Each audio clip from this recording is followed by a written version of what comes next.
going to go to Kevin, who's around the east end. We're expecting some of those strongest winds to come through overnight into morning. Kevin.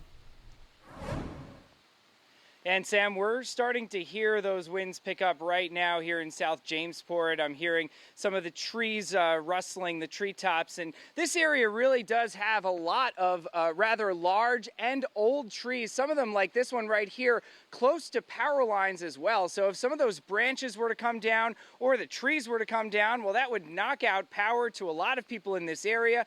People who live here tell me they are well aware of that and they're ready for it. We have flashlights and extra batteries. We know how to protect ourselves. Bob Walsh has lived in South Jamesport for over 60 years. And in that time, he's seen more than a few strong nor'easters. Tonight, he'll be watching his trees and power lines closely, hoping the lights stay on. We get this every fall, so we're kind of used to it. We've prepared ourselves. We've been through this before. We're watching the storm very closely. Riverhead Town Supervisor Yvette Aguiar says she's been in close contact with PSEG Long Island.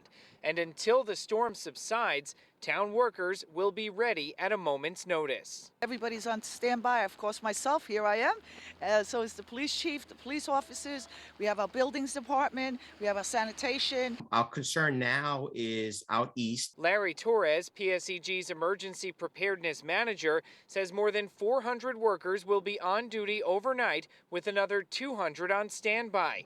And they might be busy because the storm is packing a 1-2 punch with heavy rain followed by strong winds. We had a saturation of rain in the soil, and combine that with some gustier winds in the 60 to potentially 70 mile per hour range.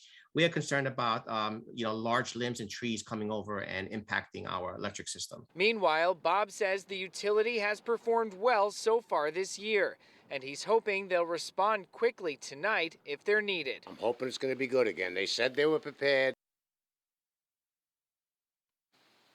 And if you see down power lines, you should keep your distance and report it immediately. We have information on how to get in touch with PSEG Long Island on our website. Just go to news12.com and click numbers and links. All right, that's what's happening here on the North Fork.